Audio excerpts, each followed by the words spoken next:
you have a busy life because you're constantly on the road, and you were constantly on the road. I don't know now with the whole pandemic going on how that has changed for you. So maybe just start off with that. Like, how has everything impacted you? Because I know you're supposed to be like a very busy musician. You do everything yourself. You're on the road. You're doing like all the Patreon stuff, all of that. Have a lot of things changed with everything that's going on? So it like kind of coincidentally, I think it was 2018, like maybe 2019. Yeah, maybe early 2019. I was like done with touring. We had just had like the worst tour ever. Like everything that could go wrong went wrong. Like our van broke down 3 times. Our minivan, by the way, like we don't tour bougie. And so our minivan broke down and we got super sick and one of our members had to drop off the tour midway. And then one of the other ones had to go to the ER. It was like a whole mess and we got robbed and like it was just a whole ordeal. So I was like, you know what? I'm going to take a break. I'm going to chill on the touring thing for a minute and I'm going to go to college because I always wanted to go to college, but I was like too stupid to get in and also had no money. And I still am stupid and have no money. But when you're an adult, they give you scholarships because they're like, well, okay, you have proven to us that you are both stupid and have no money and now you're getting older. So college is a lot cheaper when you get older. So I went to college actually, and that's kind of why I stopped touring. And then like second semester into that, that's when COVID hit. So I was like, well, all right. Well, I wasn't touring, so I guess I'm just going to do online college now. So, yeah, that was kind of the transition that I made there. But, yeah. Damn. Okay. Most people are like, you know what? I'm going to take a break and just like getting robbed and putting people in the fucking ER. Oh my God. I have so many stories that you wouldn't even believe. I can't even believe. Like, everybody's like, what stories do you have as like a low-level prog guitarist in a super niche like metal scene? I'm like, you wouldn't even believe it. Like, stories for days. Stories I can't even tell because it will get people in trouble.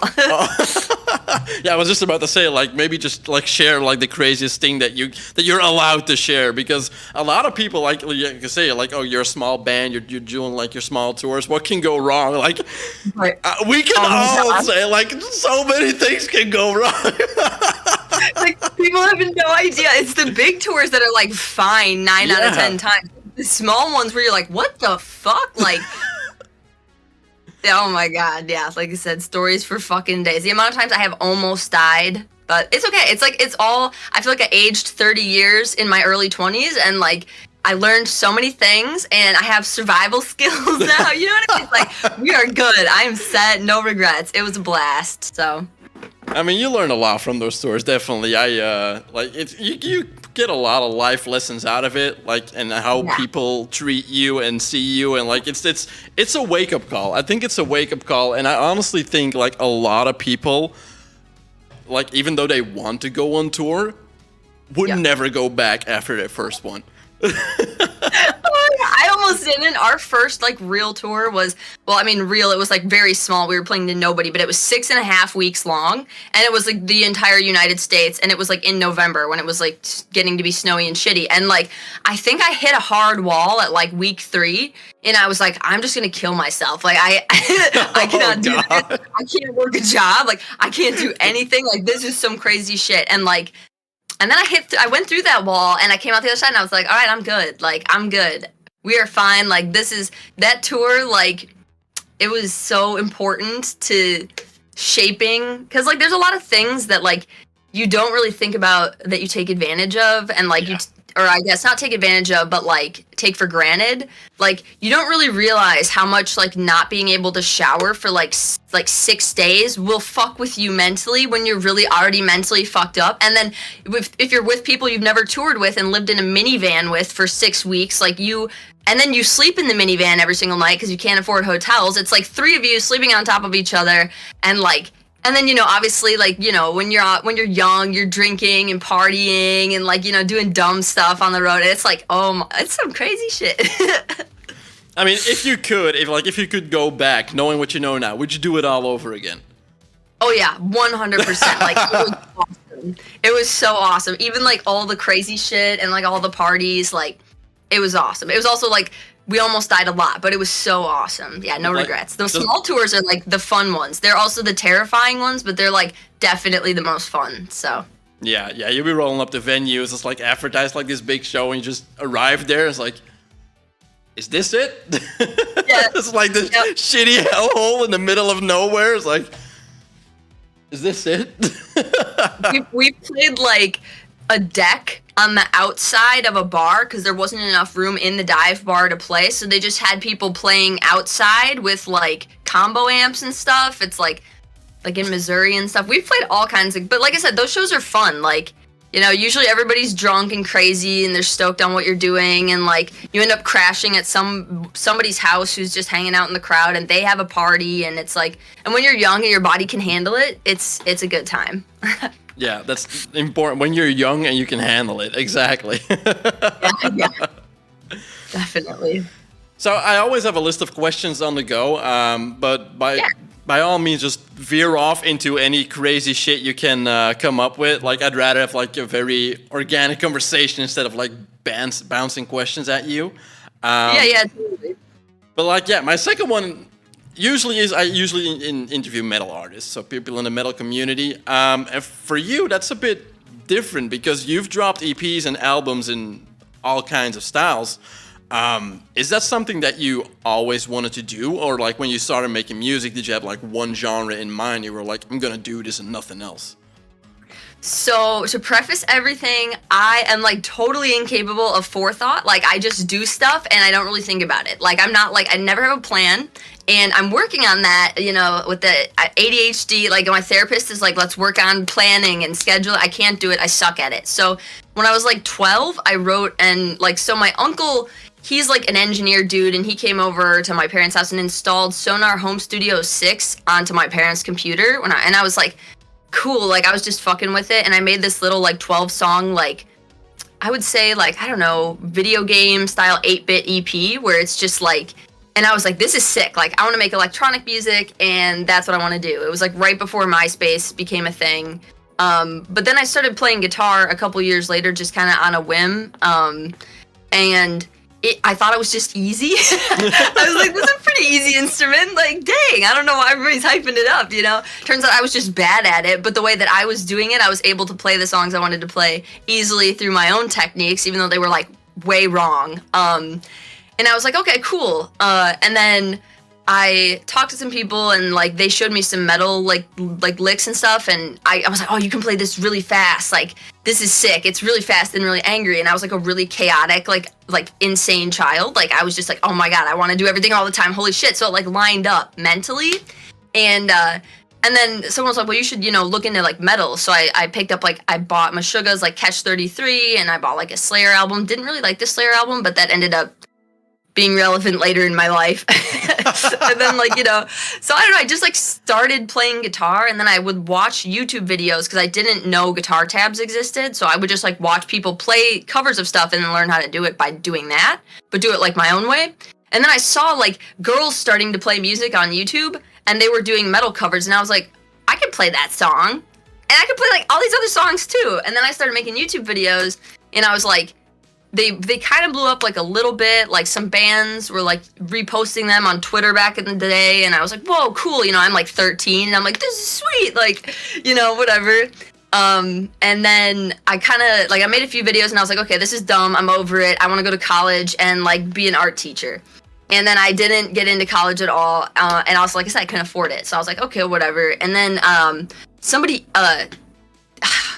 some like A&R rep at a label emailed me, and he's like, I've seen some of your videos, like you kind of stopped making them, but maybe you should like start a band or something. And I was like, oh, good idea. So then I like wrote a bunch, like it never occurred to me really to do that. So I wrote a little bit of music, and Keith Merrow gave me a couple like recording lessons, just like over Skype or whatever. He was like, yeah, this is how you record the guitar, like this is what you do. So I recorded a couple songs and found a band, and then that was what I was doing for a little bit, because I was like, okay, well, the guitar's not my favorite thing ever, but it seems to be like my only real avenue to doing stuff that isn't working at the pizza joint or like, you know, all the other shitty jobs I've had. Like the list is eternal. And I was like, cool, this I can tour doing, like whatever. So I didn't really intend to make like a ton of metal music. It was just like one of those things that you do, like Like, you know how sometimes people like old ladies before Christmas, they'll like knit hats and stuff, but they don't do it all year. They're just like, this is your Christmas present. Like, that's how I feel about guitar. Like, I do it sometimes. It's fun, you know? But like, I like making electronic music because I just think it's more like varied or diverse. And so I was making guitar covers because it was working and it was making me a little bit of money, but I didn't enjoy it at all. Because like I wanted to make my own music. Like I don't really like I like listening to Meshuggah, but I didn't really want to like cover Meshuggah. I like listening to BT Bam, didn't really want to like cover or learn their music. You know, it's like I got other stuff to do. But it worked. It got me a YouTube audience, and like okay, cool. You know, started a Patreon. But then I was like, I felt like really inauthentic. I was like, you know, I'm making these videos and like I don't even really like doing it, you know? So then I kind of transitioned out of the covers just to doing like my own stuff. And obviously like, you know, my view count like plummeted. But that's okay. It's fine. I'm happy. Like I'm more content doing what I'm doing now with way less people watching. And yeah, still touring because I love touring no matter what I'm playing, but I'm trying to make more like of the music, I guess now that feels like true to what I want to do rather than like what I know will work, you know? Yeah. As shitty as that sounds. No, I mean, I think that's something that more people should do because, like, you see this all the time, especially in the age of social media and people wanting, like, people will do everything for a little bit of fame online. Like, they will go serious lengths to get, like, 5 people to say, good job. And I feel like what you're saying now is a very clear perspective on, like, you know, I was doing that and it was working, but I didn't like doing it, so I went to do something that I really enjoyed, which is very important because I've seen an interview with you with, was it a bar somewhere? So I think last year or 2 years ago, where you said like you know a lot of friends on YouTube that have like a drinking problem, depression, deal with all that stuff just because they burn themselves out in doing what their audience wants to see and not what they want to do. So I think that's a good take on how you grew into that, and it's a fun story how you got into everything because it seems like you were just like that person and everything just came like and created Sarah Longfield. I had no agency in it. Like, it just happened. And I'm like, you know, like I said, my brain is going 1,000 miles a minute. Like, I'm 19. I just want to party and hang out. Like, I had no idea. Everybody was just giving me suggestions. Like, hey, why don't you cover this song? I'm like, I guess. I don't know. And my drummer would be like, here, I'll help you film this if you, like, learn this song so that maybe our band can go on tour. And I was like, oh, okay, fine, whatever. But it was like pulling teeth, you know? So, yeah. I mean, I don't know. Like, out of all the people that, like, I always am like, I wish I could just give the position I'm in to like somebody that could use it, you know what I mean? Like I feel like there's so many smart people that could utilize like a platform where like you play guitar and like, you know, I suck at it. Like I don't make very much money. I could if I did it differently. You know, I have friends that make really good money on YouTube, but it's like the sacrifices, in my opinion, that you have to make to do that, like it is a grind. Like YouTube punishes you. Like if you're not putting content out every single fucking week, like for 10 years, and you're not like engaging and like changing it up, and it's like I never wanted to be on camera. Like I'm not really an on camera person. I'm like a sit in the basement or this weird little crevice of my bedroom and like make things and then put them out. Like I don't really like being the face of it, you know? It's like, it's so weird to edit videos of yourself. Like, what the fuck? Like, I'm watching myself age in real time over and over again for like the past 12 years. Like, that does something to somebody, you know? That's weird as hell. So I was like, I don't really love making videos. Like, I didn't, like, my YouTube friends that are good at it, like, also see themselves as, like, video, like, content. Like, they see the artistic side of it, whereas, like, I just see it as, like, a means to an end. I'm like, cool, if I get the video out, I can make some money and pay my rent. But, like, what I like to do is just make the music, like, and not be on camera, you know? So it's, like, it's weird. I don't know. I feel like everybody else would do it better and make a lot more money. I mean, as long as you're doing what you love and you're able to pay your bills, like, I feel like that's something, like, that is success, in my opinion. Like, you're doing what you like, you have a roof over your head, you can pay your bills. You don't need excessive wealth from what you're doing to enjoy what you're doing. I think that's a really cool view on that. But the funny thing that I think is because you don't like being in front of the camera. Like YouTube is not your thing at all. Nope. But you and Rob with the ukulele series, At a major success. Is that something that you were also skeptical about doing, or were you like, yeah, fuck it, let's do that, that's funny? Or So Rob is like a genius. Like, he is actually a genius. He's a business mogul. He's super smart. He has so many ideas for everything, and he's one of the few people I know that can like conceptualize complicated stuff and then like actualize it to its full extent. Like, I am forever inspired and impressed by Rob, but every time he's called me up with an idea, I'm like, what the fuck? Like, you want to do what? You know? So he called me up, like, I don't know, however many years ago it was at this point, and I was like a lot younger, you know, and he was like, hey, would you potentially be willing to, like, I saw that you do a little bit of screaming. Could you do some screaming for like a Slayer cover? And I was like, no, definitely not. Like, no, sorry. I appreciate it, but like Tom Araya and me, we have no overlap at all. Like, I cannot do it. And he was like, oh man, okay. And then he called me back and a couple days later, and he's like, please, can you do this? I think it would be really cool. Like, I have a really good idea for it. And I was like, I'll try. Like, I don't know, you know? And we did it, you know? It was crazy. Rob is like, his work ethic is like unrivaled. Like, I get exhausted after 3 hours of like making a video and have to lay on the floor and think about nothing. He will film for like 12 hours straight. Like, get up at 6 a.m, start filming, 9,000 takes, whole like, you know, ordeal. And like, when he had me in there recording the vocals, like I think the first Slayer video we did was the best one, because there's just pure hatred in my voice. And it's all like directed at Rob for making me do these takes like 9,000 times over. Like, I was ready to murder him. I was like, I cannot scream this song anymore. And he would make, you know, I mean, to his credit, I think we got a really phenomenal take, you know, that first time around, even though I totally lost my voice. But yeah, no, it was a lot of fun. I learned a lot. But yeah, holy shit, just mad respect for Rob. That was all his idea. That was his brainchild. I had nothing to do with it. He was just like, this is what I would like you to do, and now we're going to do it. And I'm like, you're the shit, my dude. I don't I don't know what the fuck you want to do here. So okay, that's insane. I mean, I think like when you watch Rob's videos, like the way that they're produced, you can definitely tell that there's like so much going on for like him to make it happen. It's, yes. He is a real inspiration. Like, it's but as a musician and a creator, because the things that this man can play, like, and the ideas that he comes up with, yeah, it's crazy.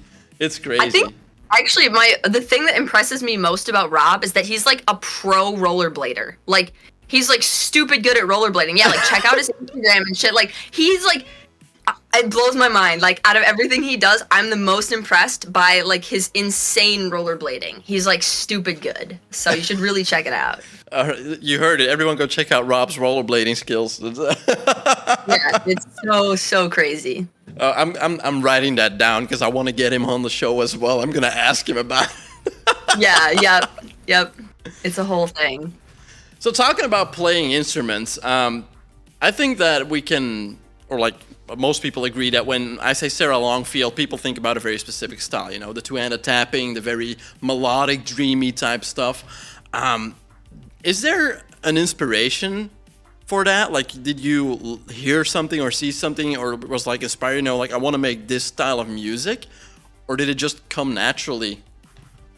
Well, the two-handed tapping thing happened because I was trying to learn necrophagist when I was like 14, and I couldn't. Obviously, I did not have like the skills. And I was like, oh, you can totally tap all of this. This is fine. And it made it half as hard. I was like, I'm literally doing necrophagist on easy mode by just tapping it, you know?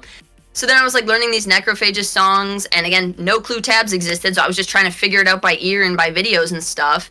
And I was like, wow, this is so much easier. I'm just gonna play guitar like this. I can play it twice as fast. And that was fun for me. Like, everybody's like, oh, like, shredding is so dumb. Like, it's so self-indulgent and, like, whatever. And it's like, the only reason I liked shredding was because it, like, my brain finally shut off. Like, my fingers were doing so much that, like, there was just no thoughts. And, like, what a gift. It's such a gift to have an empty brain and no thoughts. And if you're so absorbed in the thing you're doing, you don't have to think. Like, that's the only reason I liked doing it. Like, I don't like listening to shred music or, like, instrumental guitar stuff. Like, I would rather have like my teeth pulled than have to sit through like an instrumental guitar live show. Like, I wouldn't listen to my own music. I just like playing it, you know? It's like, it's fun to play.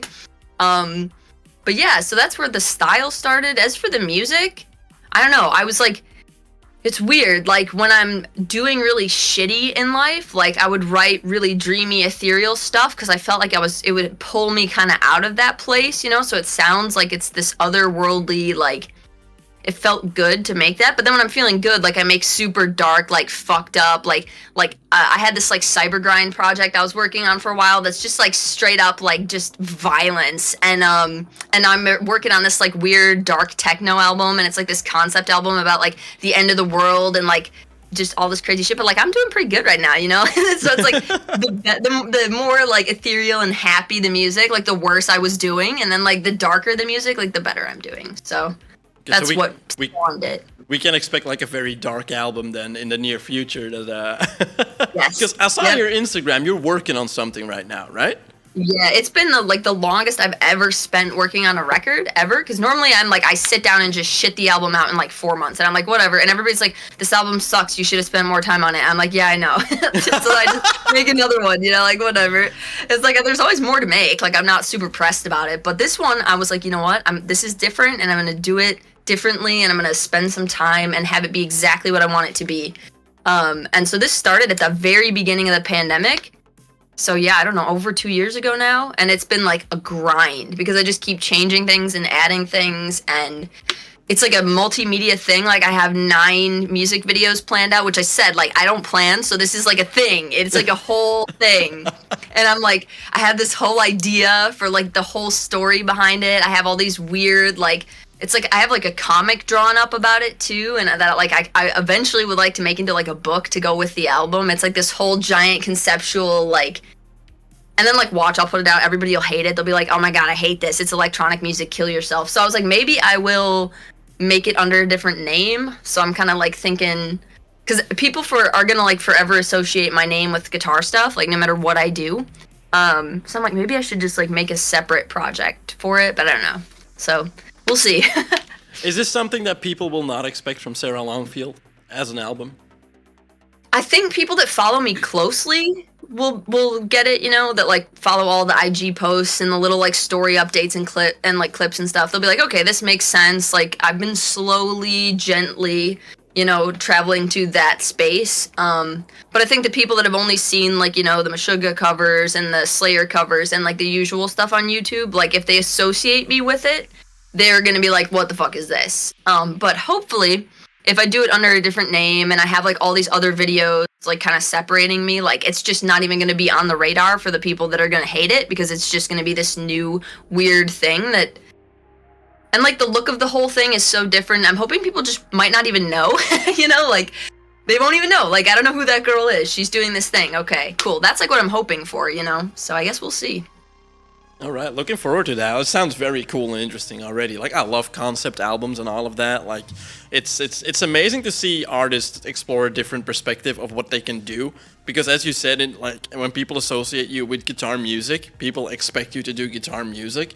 And it's something that like I've experienced it myself with a severe backlash when I released synthwave and like dark trap and stuff. And Yeah, people are like, fuck you. Exactly. Like, there's no guitar in there. This fucking sucks. Like, it ain't metal if it ain't got guitar. Like, that's not the point. That's not what I'm trying to do. Right. It's so many artists do it, like big artists and metal artists, like Greg from Car Bomb, like does like crazy modular synth stuff, and it's fucking awesome. Yeah. You know what I mean? And oh my god, I'm spacing on his name, but like oh my god, I was talking to him. The dude from Frontierer, I can never say the band name ever. He released a project under the title, like under the like name Lift, and it's like awesome electronic music. And I'm like, what the fuck? Like, what the fuck? Like, you know, and it's just like they can never go anywhere with it because everybody's like, no, you are this. I want you to be this, and I'm boxing you into this. And if you do anything that isn't this, I hate it and it's bad. So it's like, I don't know. We'll see. It is dark though. Like I took a lot of inspiration from the Doom soundtrack. And like I don't know. It's like if it was like Doom and like everybody says like my electronic vocals sound kind of like Grimes. I don't know. I don't really listen to Grimes that much. So maybe like Doom meets like Grimes, and it's like something like that. Like some combo of those things.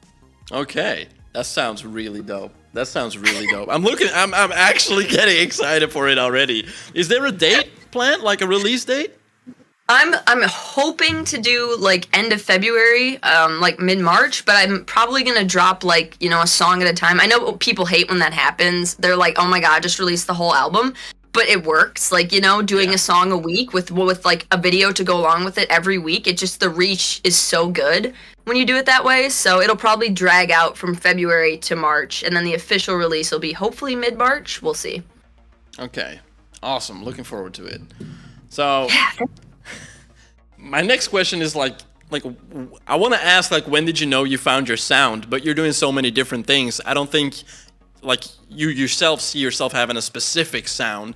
But if you could, like, let's say you have to make like one genre for the rest of your life. I know that's impossible. I know you would die, but if you had to pick one, what would be the sound that defines you the most?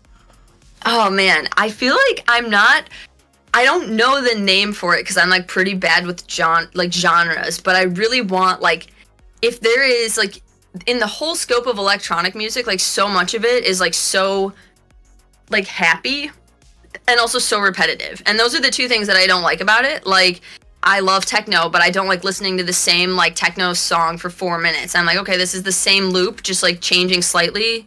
I can't. My brain is like, okay, we're bored. And like also like happy electronic music has been like so overdone. It's like, oh my God, we're happy. We're at a rave. We're doing a bunch of ecstasy. Like, I don't like that. Like, I want like electronic music that's like dark, like the Doom soundtrack, but like, is still like you can dance to it. Like, if you take like that scene in the first Matrix when they're at that club and then just like turn everybody into like zombie demons and then like drag it into the 7th level of hell, like that's what I want. I want like the darkest, like most fucked up like electronic music, but I still want you to be able to be like, yeah, I could dance to this if I was in hell. Like, that's what I would like to get to eventually. But I don't know what I would call that, I don't know. I think that can be classified under like, like whatever dark type thing. Because like you say you like techno, but is it like all techno inspired, or is it like synthwave, techno, regular EDM, trance? It's all of it. All of it. If it was just like in hell. There's actually an artist called Snakes of Russia, and he does like a really awesome, he was a huge inspiration for the record too. He does an awesome job of like capturing, like, he calls his stuff death beats, and it's like instrumental mostly, and it's just like really like dark, like fucked up, like not really techno, but like electronic beats and stuff. And I'm like, okay, like that guy, whatever kind of music like he would classify his stuff as, mine would be like adjacent somewhere, ideally in the future. So maybe, yeah, like, I don't know, dark techno industrial soundtrack music, maybe. All right. Or like doom pop, I don't know. Doom pop. Oh my God, please make like a remake of the Doom album cover. Yeah. Just like with pop underneath, like just pop. Text Mick if you can use that. Yes. Yeah. Invented today. We're calling it right now Doom Pop. Doom Pop. All right, I gotta go write an album. Yep. So with that being said, you're doing all the different stuff. You're also using a lot of different gear probably to create your music. And in the last few years, we have seen like a very heavy increase of like digitalization of making music. We went from cube amps to plugins, and then like in between you get Axe-Fx that's combining the two, and especially with electronic music as well, like everyone can make music these days. Everyone can make music. Yep. Has your approach to that changed at all with that curve? Because I feel like you and me were the same age, and so we experienced everything from like start to what it is now. My camera just fluked. Oh no! So, has your approach to creating music and like all of that, has that changed due to that big change in technology? Yeah, I would say I try to keep changing it up, because otherwise I end up writing kind of the same stuff. It's like especially when the pandemic hit. So because I've been freelancing for so long, and because I sucked so hard at like all the jobs that you could ever have, and I've gone through so many jobs, I'm like extremely paranoid about saving money.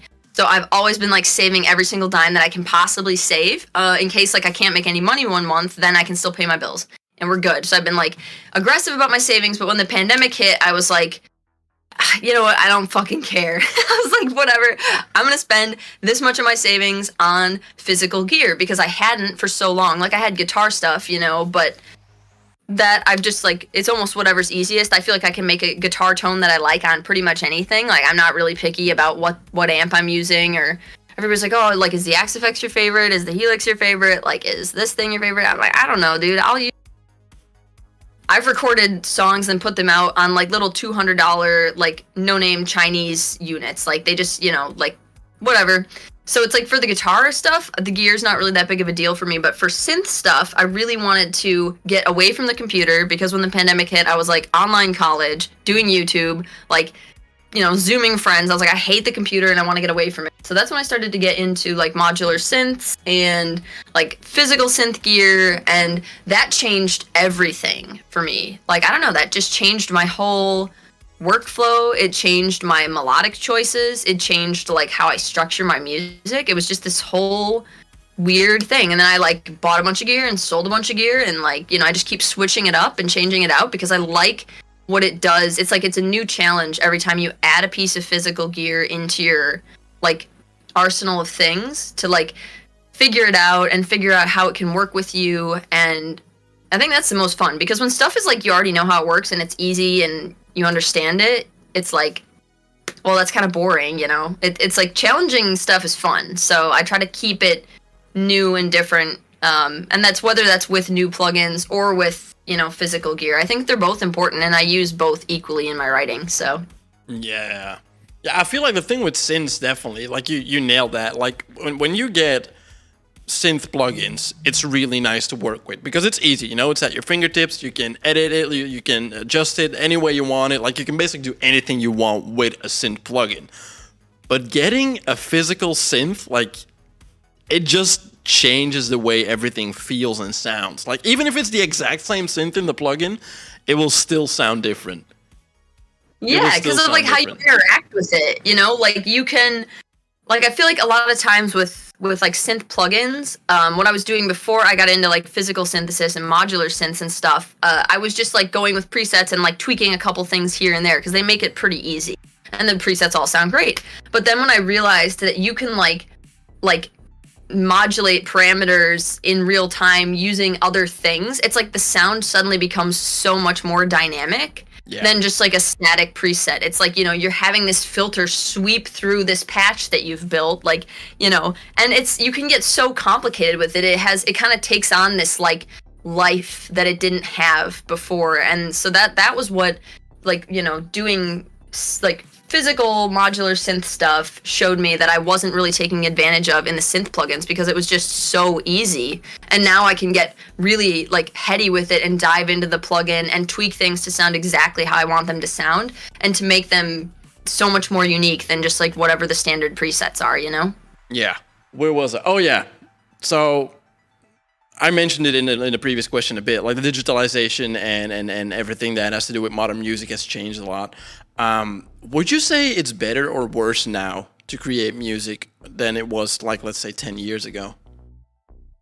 I mean, I think I have to say better, at least for me personally, for two reasons. Well, I've access to more equipment and stuff now, and I've also it's tough because like now I'm older and I've been doing things for a while, so I know how to do them better.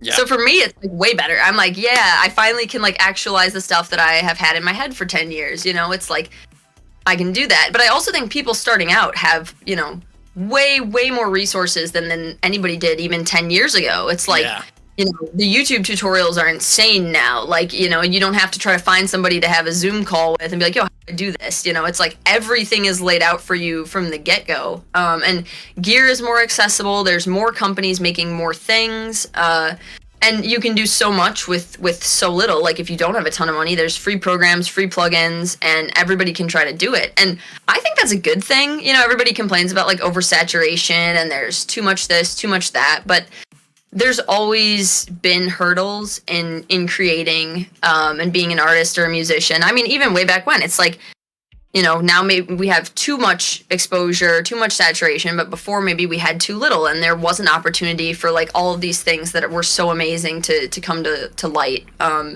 So I don't know. I think it's good. I think not even like, from people trying to be famous or anything. I just think from the perspective of enjoying your life, like I think making things makes your life more enjoyable. And now we have more tools for more people to make things and hopefully make their life better in doing that. Because fame, like, I mean, it might make some people happy, and I'm not particularly famous, but it's like the little bit of it that I have like delved into, I'm like, no. Like if I had enough money to just like completely get off the internet and just make music and release it like under some other name, absolutely in a heartbeat, I would delete all my socials. I have no desire to be observed or interacted with. I love being by myself, hanging out alone, and hanging out in person with people.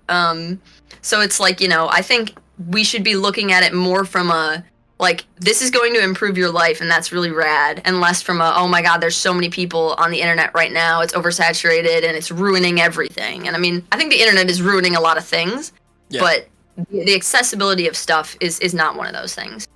No, because that's something that I definitely agree on. Like, if you look at, like, let's say you, me, or other people of, like, our age that started making music 10, 15 years ago, like, for example, I have, like, a full-on guitar rack here. I have guitars over here. I have a bunch of amps in the back. Like, all those things cost a lot of money. And now, if you can buy, like, a secondhand cheap laptop and get yourself a plug-in, a guitar, and a cable, you're playing guitar. And I think that's amazing because there's a lot of people that can't afford like actual gear.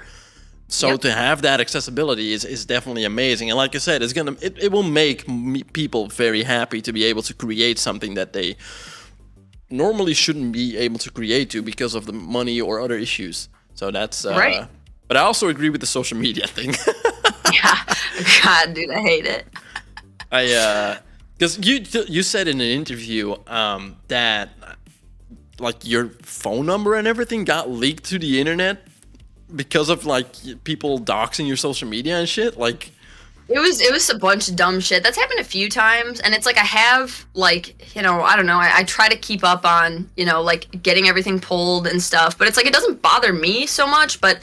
There was a few stalkers that I had, and anybody can have a stalker, by the way. You don't have to be like big on the internet to get a stalker. Like I have friends that like randomly some guy just found their Facebook, started stalking them. It just happens. And the girls are stalkers too. Like it's all over the place. There are stalkers just on the internet, and they found like my family's phone numbers and my friends' phone numbers, and were like reaching out and asking them about me or how to get in contact with me, and like mailing them things like to their house. So it's like a safety concern at a certain point. It's like just a whole thing. And I don't know, like I said, social media is so weird. It's like I'm such an introvert, so I do use it, to communicate with people, but also like I think it's just so dry compared to like in-person experiences. That's why tours so good. You get to just hang with people like, in person, and it's so much more chill. Like everything is it goes through so many filters on the internet before like it reaches the other person, and you can't perceive what people's intentions are all the time because you don't know them personally, and you're not looking at their face for like all those,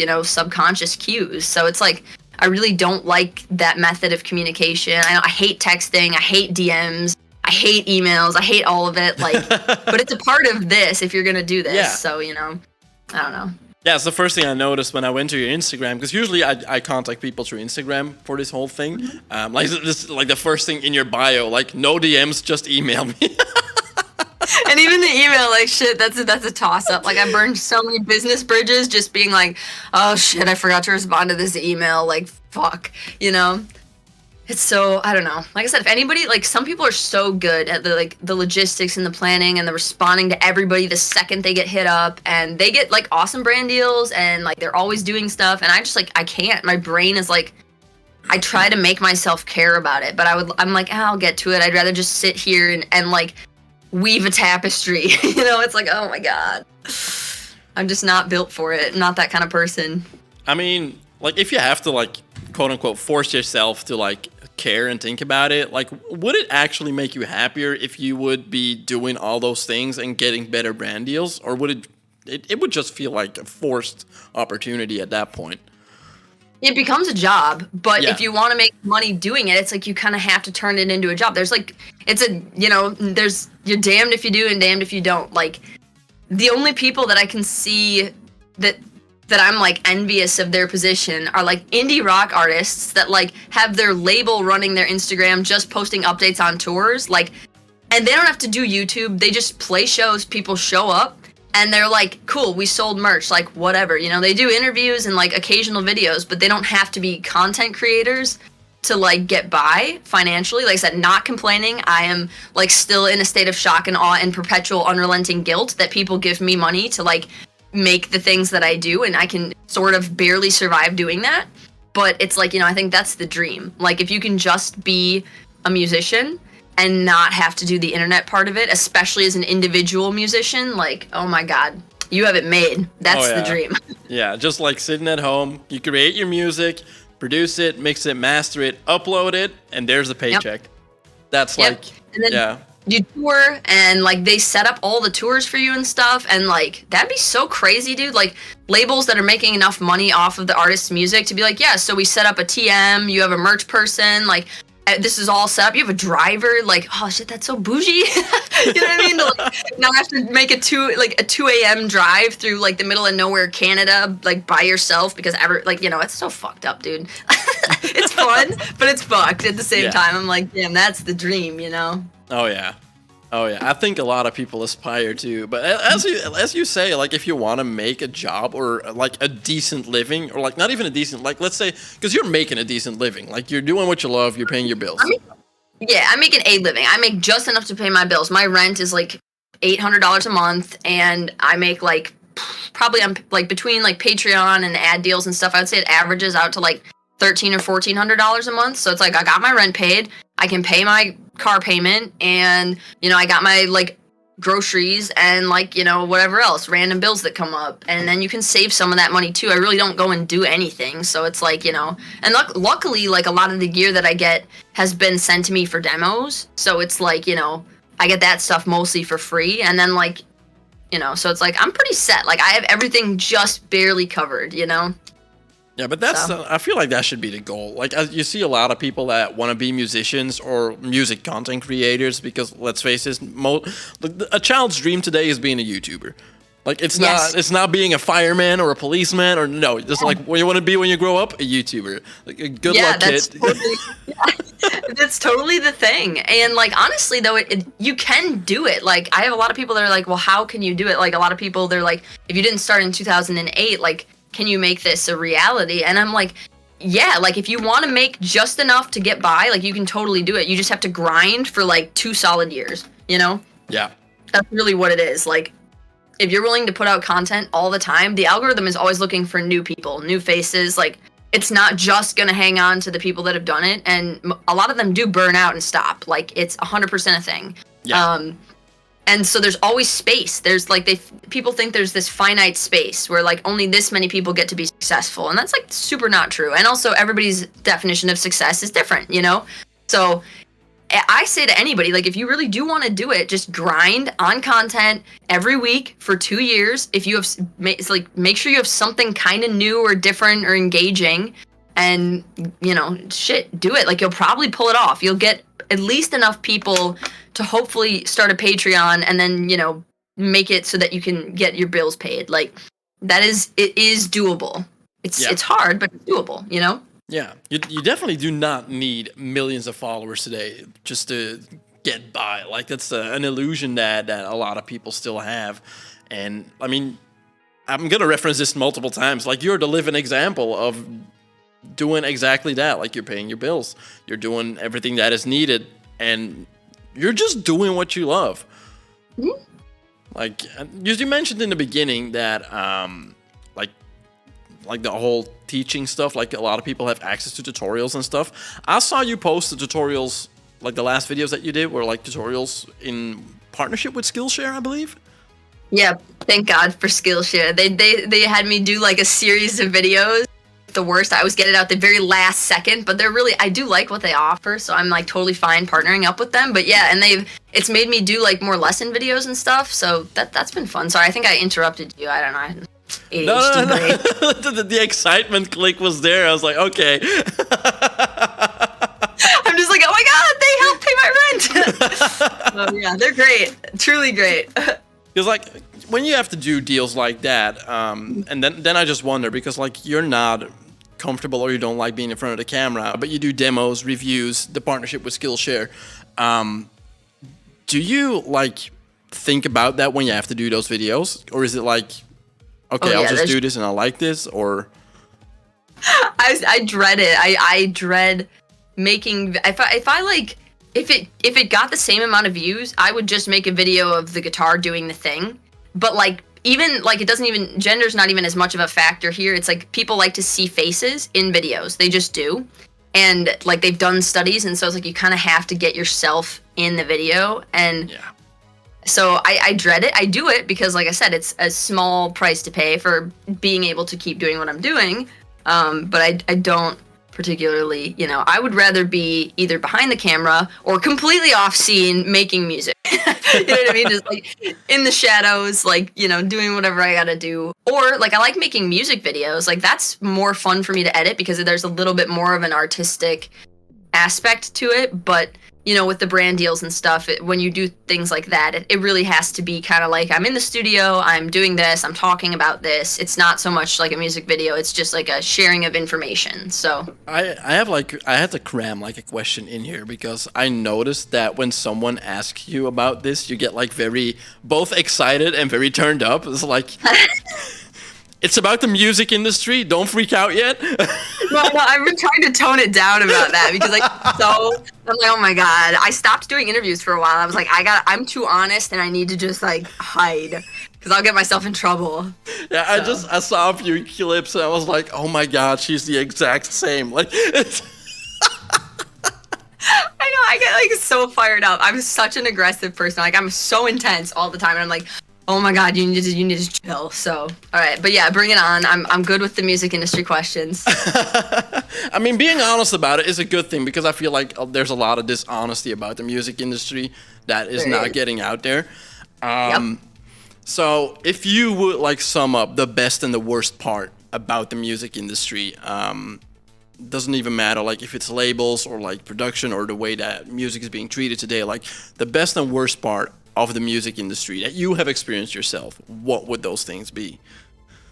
The best part for sure is like the good people in it, because there are good people in it in all the genres that I've like delved into, and they're so incredible. They're inspiring. They're like all phenomenal musicians or like just genius level like business people and creators, even the people behind the scenes, like some booking agents I've had, and just like I'm like, I don't know why you do this job. This job sucks. It's terrible. There's no amount of money you could ever pay me to do it, but they're the behind the scenes people making shit work. That blows my mind, and I swear it's what keeps the whole thing afloat. And the communities that you form with other artists doing that are just like chill, happy, stoked, normal people.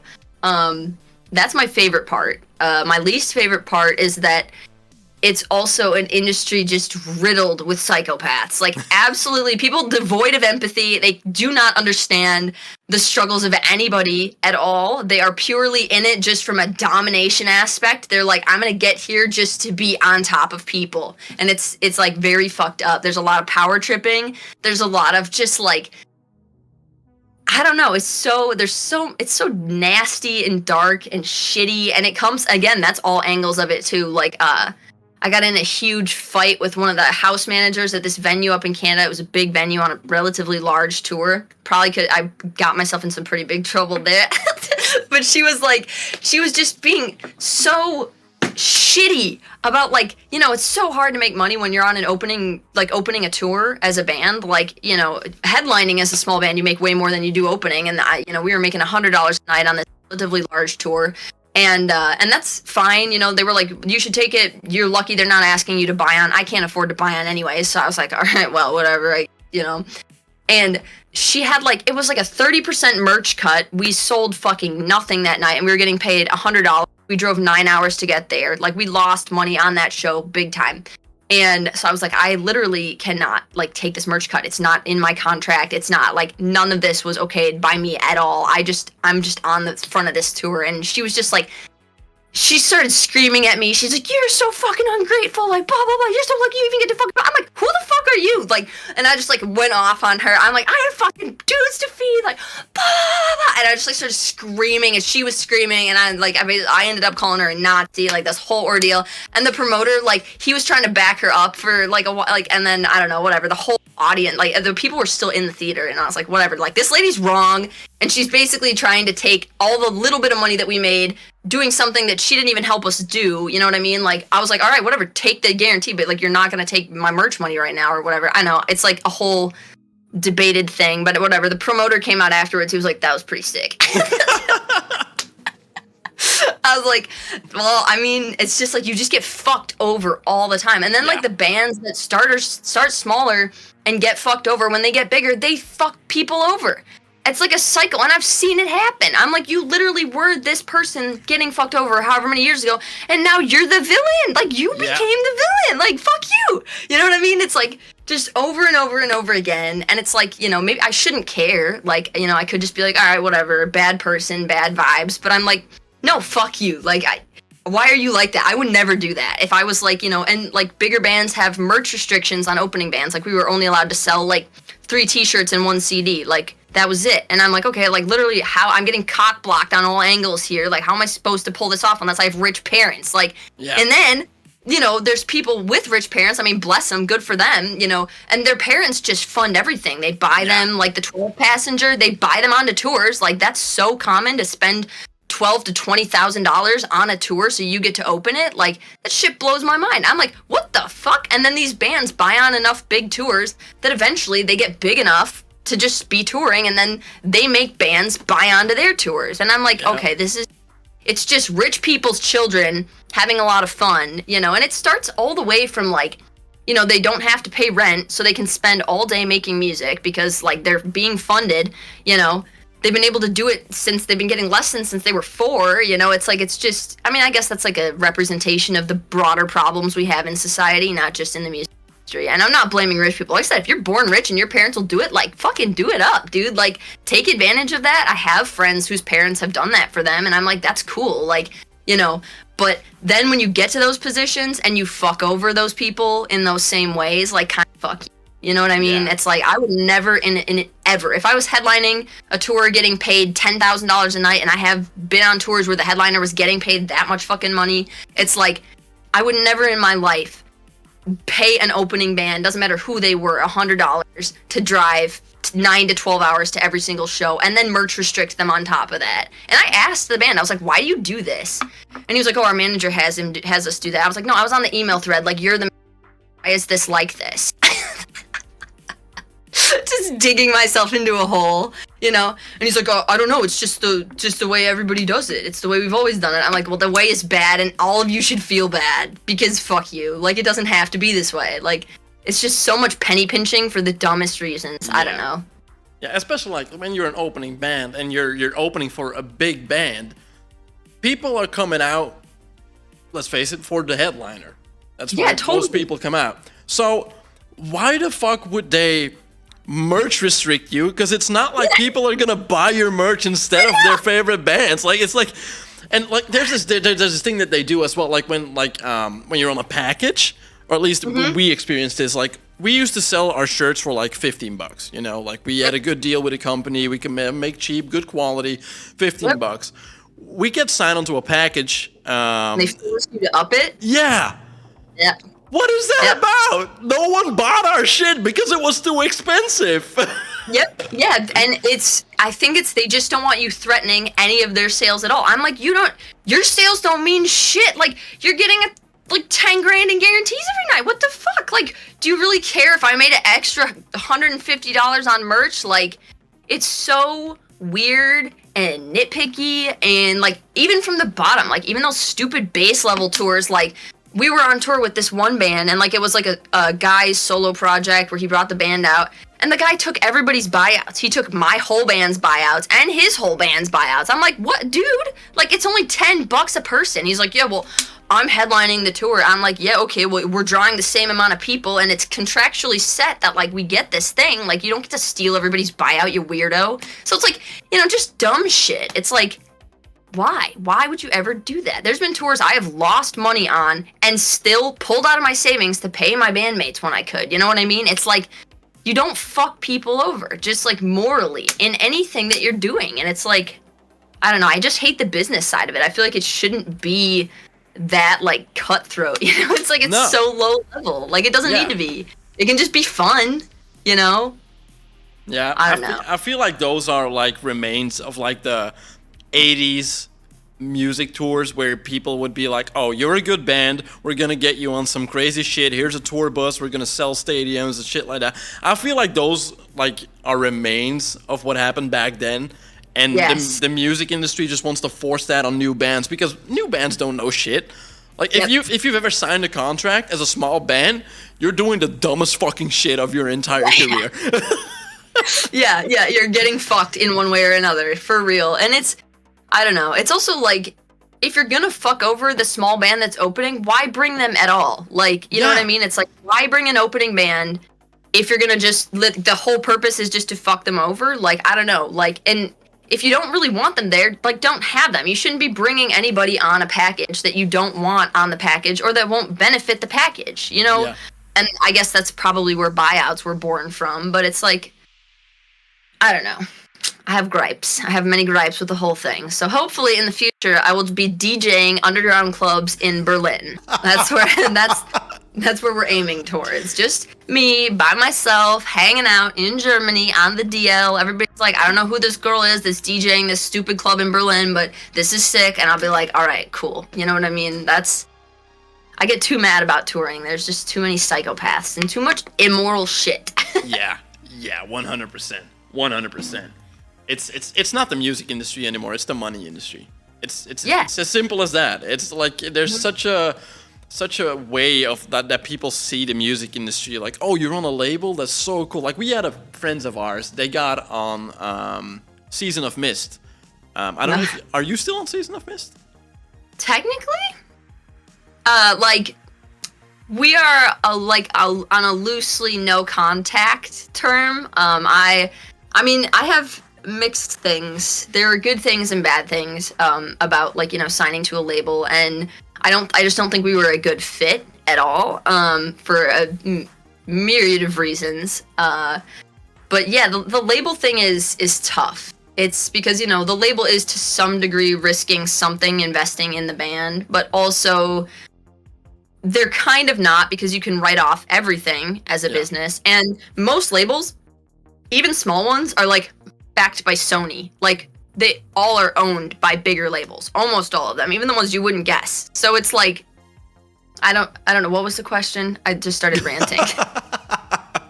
No, it's just like those friends of mine, they signed under Season of Mist, and you know, like all of them, like, and their friends that were very excited, like, oh my god, you got a label deal, like you're the same label as Arcspire, like, oh my god, they're like also a death metal band. And it's like, so what advantages do you get? And they like dead up looked me in the eyes. I was like, nothing. It's like, we're dropping an album soon. We have deadlines. We got to fund everything. Maybe we'll make the money back. But yeah, we got a label deal. Oh. Yeah, it's the only reason that I can see to sign on, especially right now during the whole, like, still in a pandemic, can't really tour very much age. The only reason I can see to sign on to a label is if they have phenomenal PR.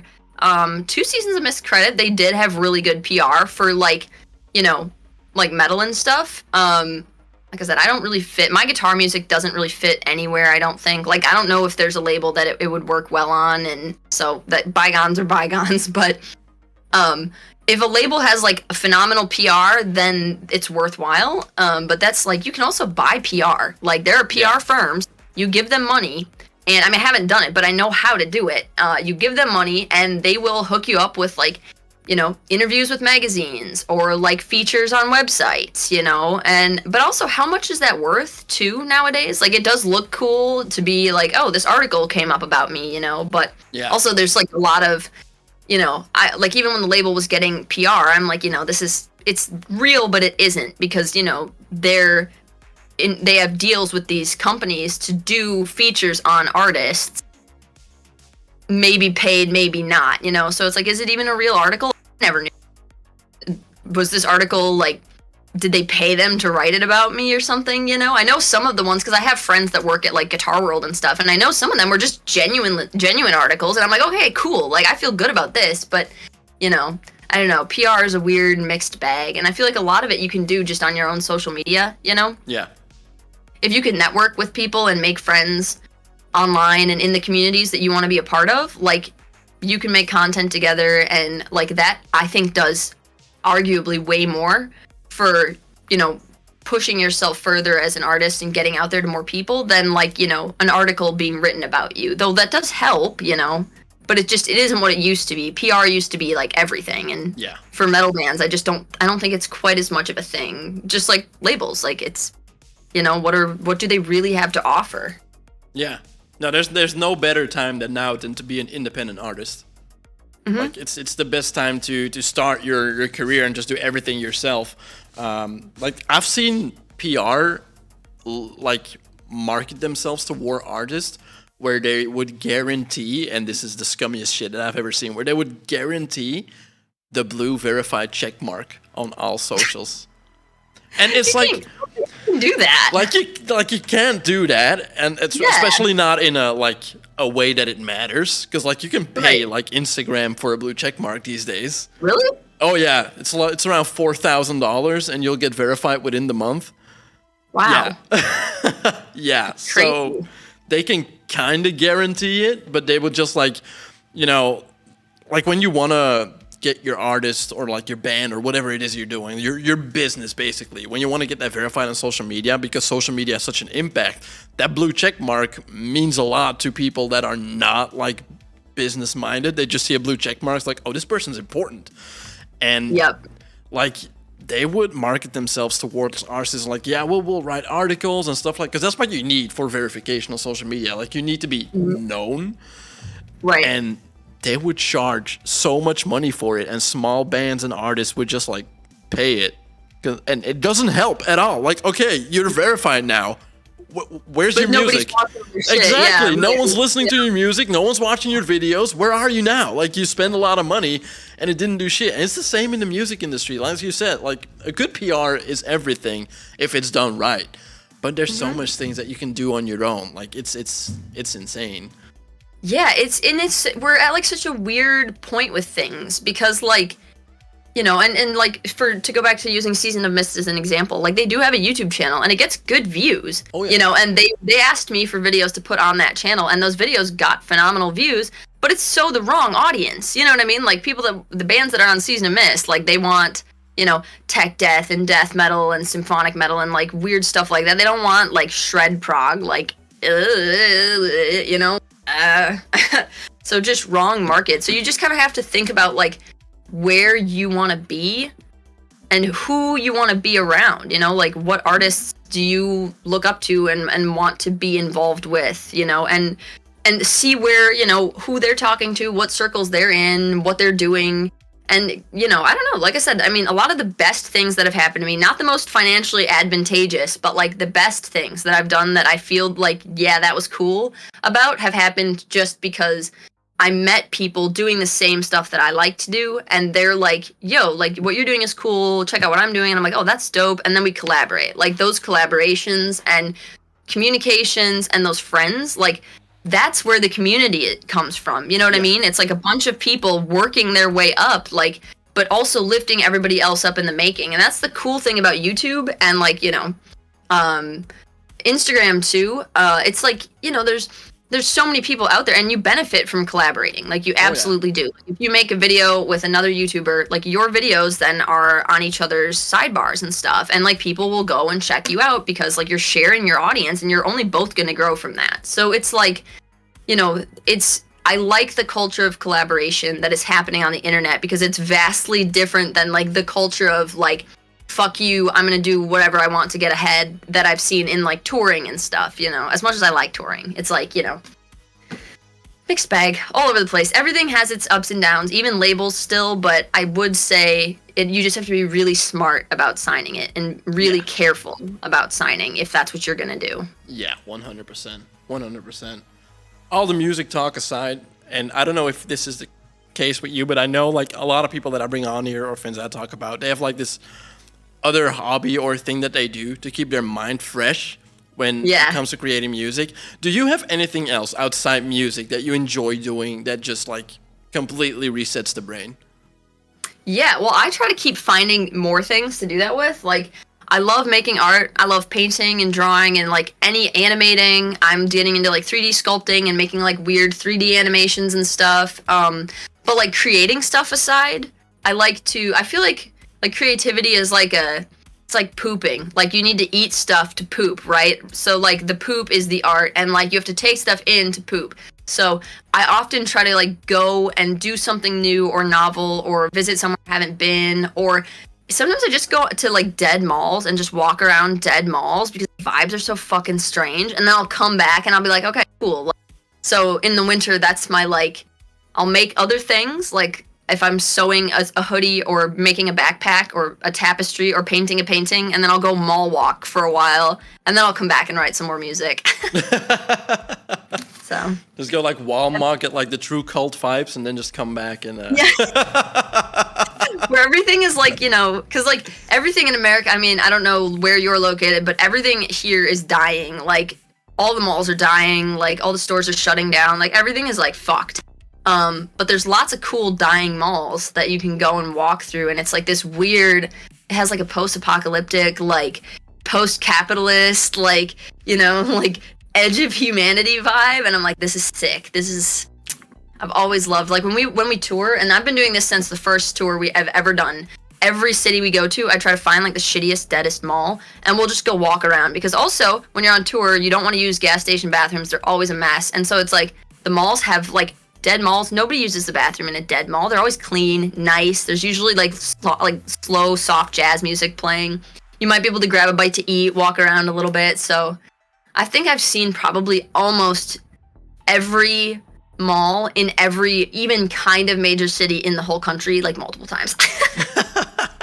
Well, that in itself is an accomplishment. It's my favorite thing to do when we travel, for sure. So that's great. That's a nice like different side of you of the. I mean, it still ends up being in your music, like because I can definitely like when you're saying like dead malls, everything's dying, and I just immediately get reminded of like the whole end of humanity thing that you mentioned with the new thing that you're working on. So it definitely it's cohesive. Yeah. It's a part of it. It all like everything that comes in comes out. So in one way or another. Sarah, I want to thank you like so much for doing this because I'm very nervous for this. Thanks for having me. You're one of my favorite artists in the music scene and on YouTube as well. But like your music is just like it's different. It's something that I aspire to do myself. Like create something that is not labeled. Like you can't put a label on what you do, and I really enjoy that. So I was very nervous for getting you on, but it was an absolute pleasure, despite the technical difficulties. It happens every time. It happens. It happens every time. It's a curse. It's because you interviewed me. I always fuck up some technologies. So. Every interview. Let us know on social media when the new projects that you're working on are dropping. I'll be sure to share them around as well. Awesome. Thank you. Yeah. Maybe talk to you again in the future about some other things. Who knows? Have a nice day, and I'll see you next time. Yeah, sounds good. Talk to you later. Bye-bye. Bye.